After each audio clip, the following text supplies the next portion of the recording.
Hi friends, எல்லோரும் எப்படி இருக்கீங்க? இன்றைக்கி நம்ம தேங்காய் பால் சாப்பாடு தான் எப்படி செய்கிறேன்னு பார்க்க போகிறோம்.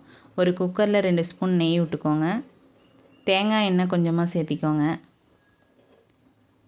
எண்ணெய் நல்லா சூடானதுக்கப்புறம் ஒரு 2 சின்ன துண்டு பட்டை, 2 கிராம்பு, 3 ஏலக்காய் சேர்த்திக்கோங்க. 2 பூண்டை நல்லா தட்டி எடுத்து அதையும் கூட சேர்த்திக்கோங்க.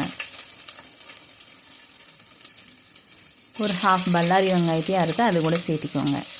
கொஞ்சமாக கொத்தமல்லி தலையை போட்டு அதை நல்லா வதக்கி எடுத்துக்கோங்க. எல்லாம் நல்லா வதங்கினதுக்கப்புறம் நான் 1 டம்ளர் அரிசிக்கு 1.5 டம்ளர் தேங்காய் பால் சேர்த்துக்கிறேன்.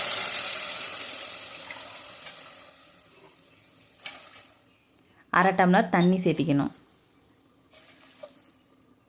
அரிசிக்கு தேவையான அளவு உப்பு சேர்த்தி கொத்தமல்லி தழை கொஞ்சம் தூவி நம்ம கழுவி வச்ச அரிசியை அதில் கலந்து விட்டுக்கணும். தேங்காய் பாலை கொதிக்க விட்றாதீங்க. கொதிக்கிறதுக்கு முன்னாடியே அரிசி போட்டு குக்கர் மூடி போட்டு மூடி வச்சுருங்க. 2 விசில் விட்டு இறக்குனீங்கன்னா தேங்காய் பால் சாதம் ரெடி. இதை நம்ம மட்டன் குழம்பு, சிக்கன் குழம்பு, தால் எல்லாத்துலேயும் ஊற்றி சாப்பிட்லாம். ரொம்ப டேஸ்ட்டாக இருக்கும். எப்போயுமே வெள்ளை சாப்பாடே செஞ்சு சாப்பிட்றவங்களுக்கு இந்த மாதிரி தேங்காய் பால் செஞ்சு சாப்பிட்டிங்கன்னா இன்னும் டேஸ்ட்டாக இருக்கும்.